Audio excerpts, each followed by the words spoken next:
Voici le rythme cardiaque d'une personne dont le cœur fonctionne de manière régulière et calme, de jour comme de nuit. Soudain, un dysfonctionnement de l'activité électrique du cœur intervient. Le rythme cardiaque devient anormal.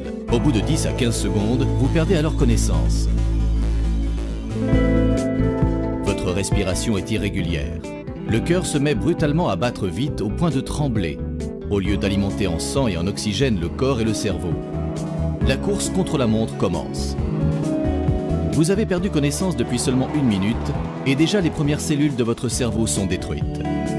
Si personne ne vous aide, au bout de 4 minutes, vous aurez des séquelles irrémédiables au niveau du cerveau. Le cœur n'est en effet pas capable de se remettre seul à fonctionner normalement.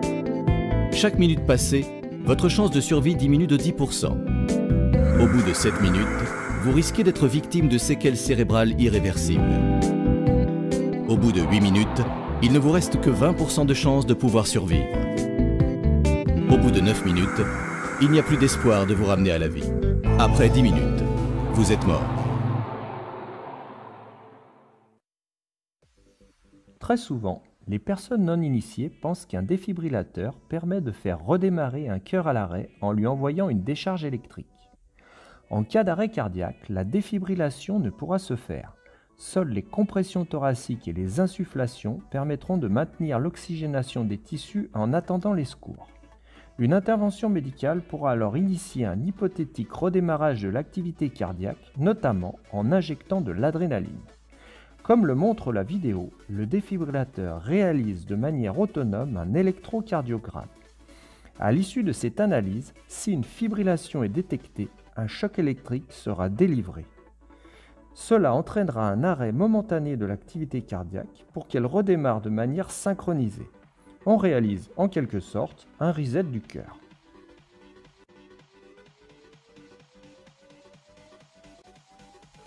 Afin d'optimiser les chances de survie de la victime, il est primordial de mettre en place le plus rapidement possible un enchaînement d'actions que l'on nomme la chaîne de survie. Après avoir détecté les signes d'arrêt cardio-ventilatoire, les secours doivent être prévenus dans les plus brefs délais, si possible dans les 2 minutes. La mise en place du massage cardiaque couplé à des insufflations doit se faire dans les 3 minutes. Le défibrillateur doit être installé sur la victime et mis en fonction dans les 5 minutes. La prise en charge de la victime par les secours doit se faire dans les 8 minutes. Bien sûr, ces temps sont indicatifs et constituent les conditions optimales donnant un maximum de chances de survie pour la victime. Certaines contraintes ne vous permettront peut-être pas d'atteindre l'ensemble de ces objectifs. Il faut juste garder en tête que notre mission est de s'en approcher le plus possible afin d'augmenter au maximum les chances de survie pour la victime. Maintenant, nous allons voir de manière plus précise les différentes actions à mettre en œuvre. La première étape consiste à examiner la victime afin de déterminer s'il est inconsciente et qu'elle ne respire pas.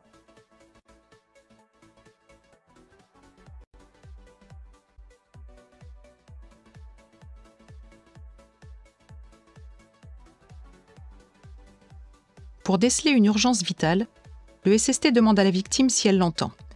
Il lui pose des questions simples. Que s'est-il passé? Comment ça va? Où avez-vous mal? En cas de non-réponse verbale, il recherche une éventuelle réaction motrice en lui secouant doucement les épaules et en lui prenant la main, en lui demandant d'exécuter un ordre simple, par exemple « Ouvrez les yeux ». S'il n'obtient pas de réponse, le SST vérifie l'état de la respiration. Il se place à côté et à la tête de la victime, la paume de sa main à plat sur le front de la victime, l'autre main juste sous le menton. Il bascule doucement la tête de la victime en l'inclinant vers l'arrière et simultanément élève le menton.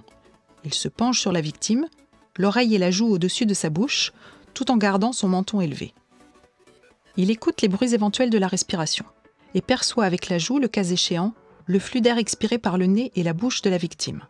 Il regarde si le ventre ou la poitrine se soulève et cette recherche de la respiration doit durer au moins 10 secondes.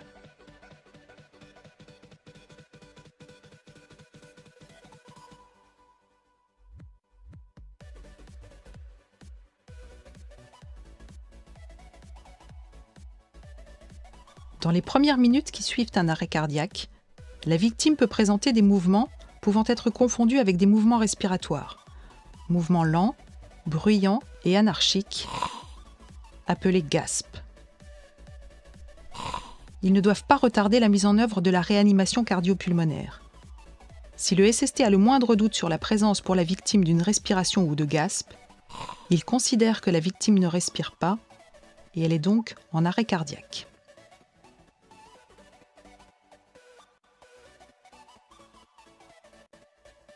En période Covid, ne pas procéder à la bascule de tête de la victime pour libérer les voies aériennes et ne pas tenter de lui ouvrir la bouche.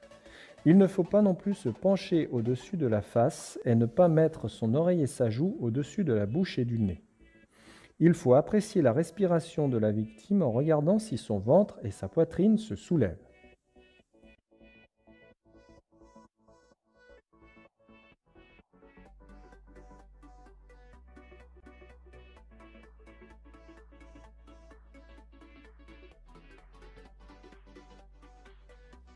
Lors de l'examen, si la victime ne répond pas aux sollicitations du SST et ne respire pas ou pas normalement en présence de GASP, le SST déclenche l'alerte des secours, demande un défibrillateur et réalise immédiatement une réanimation cardio-pulmonaire dite RCP. Il place le talon de la main au centre de la poitrine sur la moitié inférieure du sternum, l'autre main sur la première, relève les doigts et effectue une poussée verticale de 5 à 6 cm, bras tendus, puis relâche la pression. Le temps de compression doit être égal au temps de relâchement. Les compressions se font à une fréquence comprise entre 100 et 120 compressions par minute. Au bout de 30 compressions, le SST réalise 2 insufflations. Il maintient la tête de la victime basculée en arrière, menton relevé, lui bouche le nez en pinçant les narines. Il lui ouvre la bouche et applique sa bouche largement ouverte autour de celle de la victime. Il souffle jusqu'à ce que la poitrine de la victime commence à se soulever. Il se redresse, reprend son souffle en regardant la poitrine s'affaisser et insuffle une seconde fois. Il reprend les 30 compressions, suivies des 2 insufflations, alternativement, jusqu'à l'arrivée du défibrillateur.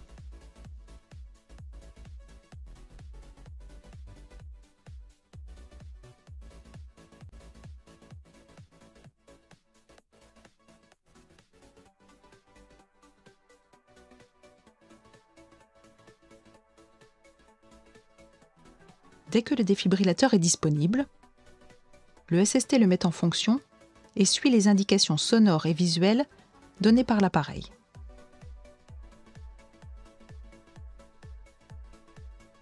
Le SST enlève ou coupe, à l'aide d'une paire de ciseaux, les vêtements recouvrant la poitrine de la victime.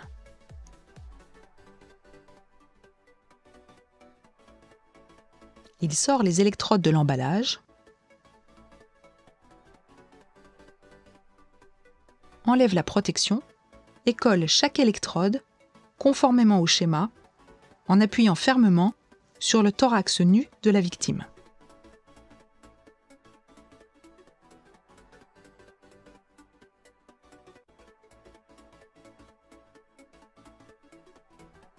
Il connecte les électrodes.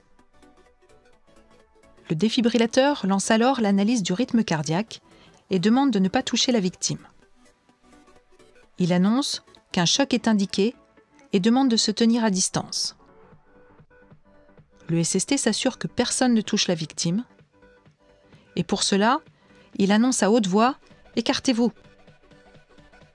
Il laisse le défibrillateur déclencher le choc électrique ou appuie sur le bouton choc clignotant quand l'appareil lui demande.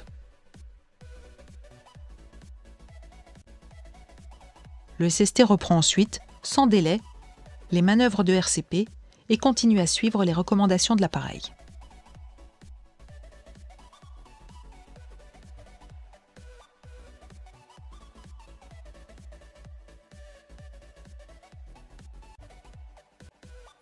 Pour ouvrir le boîtier contenant le défibrillateur, saisir les 2 poignées situées de chaque côté et tirer fermement vers soi.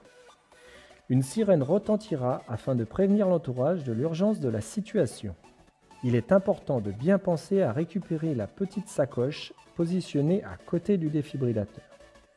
Ce kit d'intervention est constitué d'un rasoir, dans le cas où la victime présenterait une pilosité importante, de lingettes permettant de sécher et nettoyer l'emplacement où les électrodes seront collées, de gants et d'une protection pour effectuer les insufflations. En période Covid, les insufflations ne seront pas pratiquées. Seules les compressions thoraciques seront réalisées. Si possible, placez un tissu, une serviette ou un masque sur la bouche et le nez de la victime avant de procéder aux compressions thoraciques et à la défibrillation. Vous trouverez ci-joint un lien permettant de s'immerger dans une simulation d'action de secours. Le chargement de l'application est relativement long, ne vous découragez pas. Il est important de retenir que la mise en place rapide de la chaîne de survie augmentera sensiblement les chances de survie pour la victime. Chaque personne présente pourra amener sa pierre à l'édifice. Nous restons à votre disposition pour d'éventuelles précisions. Dès que la situation sanitaire le permettra, nous espérons mettre en place une formation pratique permettant de réagir au mieux face à ces situations. Prenez soin de vous et de vos proches et à bientôt.